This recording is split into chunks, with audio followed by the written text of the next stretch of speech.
welcome Dr. James Beckett, Sports Card Insights, here with Shawn Barker and Mike Fruitman. We're going to have a little discussion about the hobby, what's going on from their perspective. We'll go back and forth.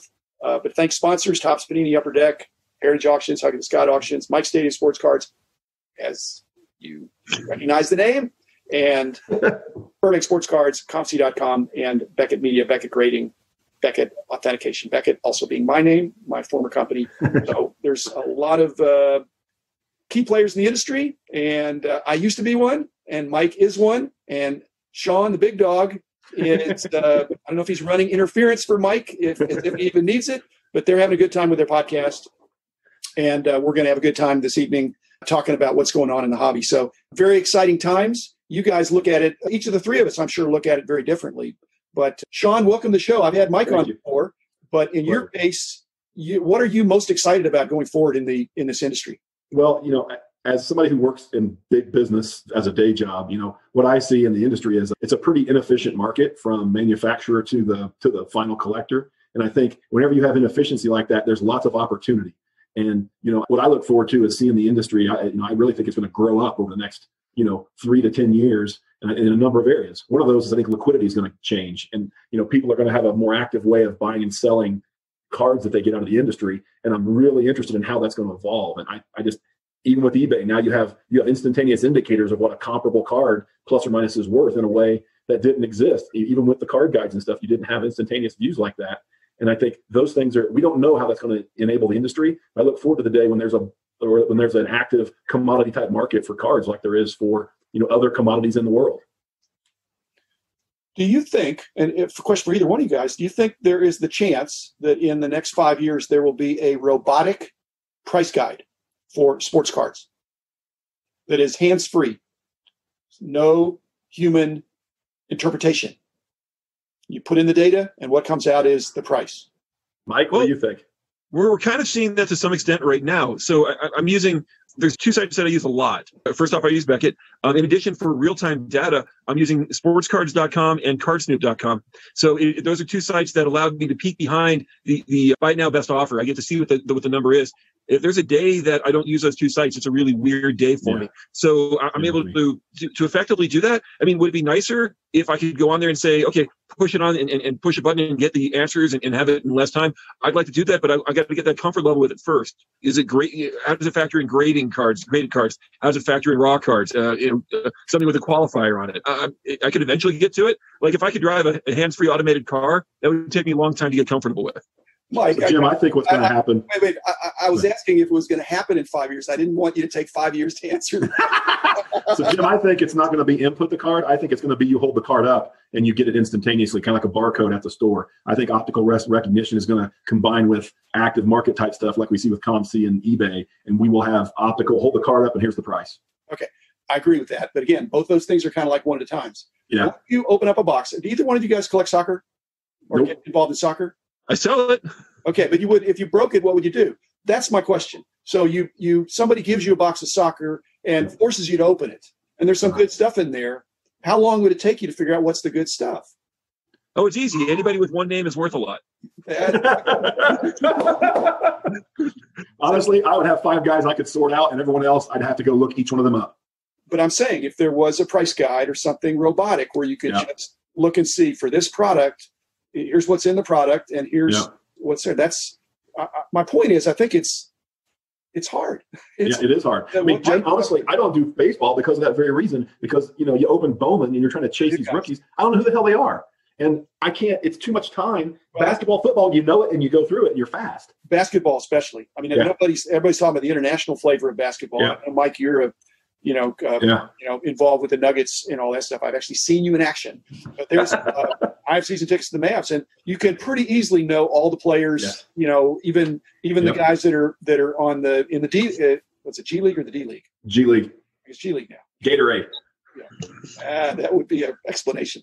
And football, same thing. You kind of know at least the skill position players pretty much. Baseball. Yeah. Hard to know. Soccer, I think that's really tricky. Hockey, I can pronounce the names, but there's avid collectors out there. And so my point is, if I just think the automation of the hobby is up to a point. Right. And that's a good thing. It means that people need to listen to podcasts to figure out what's going on, who's hot. They go to their local card shop to get a good banter with the proprietor who's going to shoot straight with him.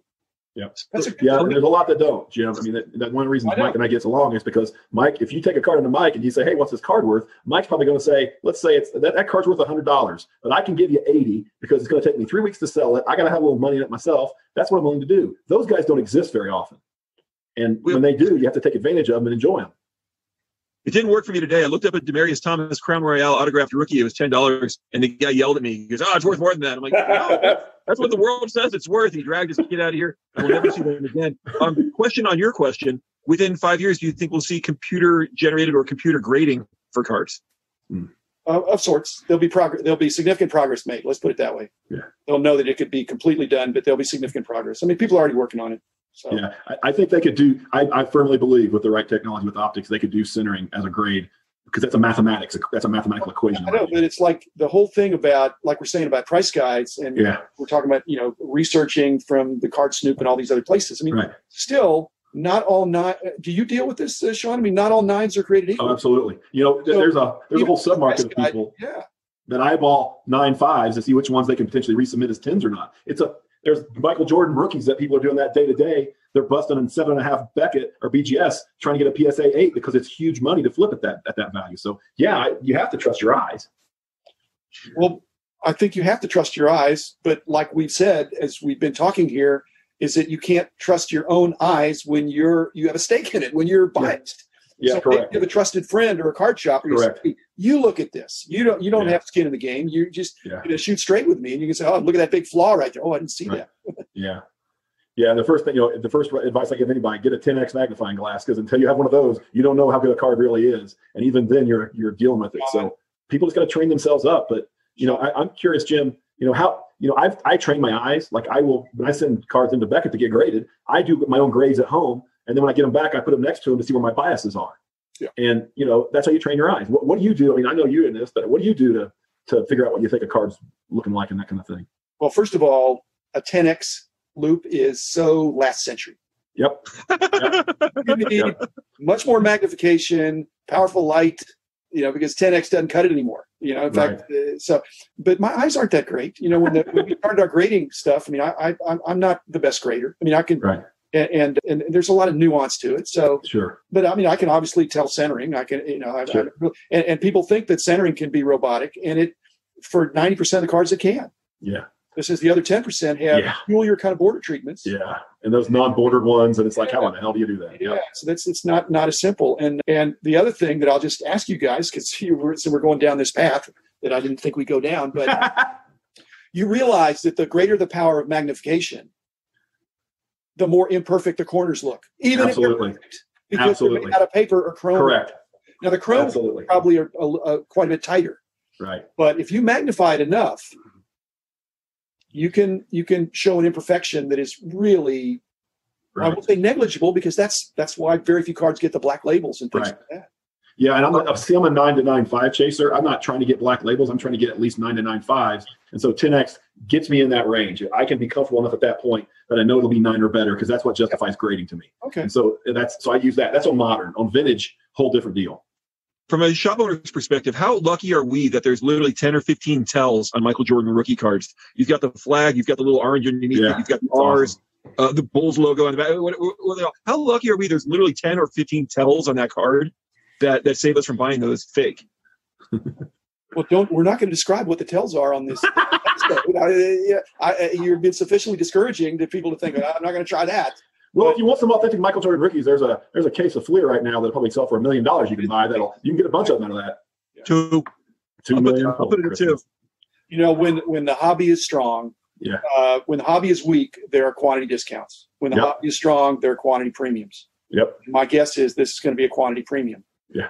The joke is, in no way are they going to corner the market. There's a lot of them out there. Yeah. But they are going to have a pretty strong position in Jordan stickers and the 57s. The problem is, it's not a problem, because I think demand is insatiable. Yeah, it is right now.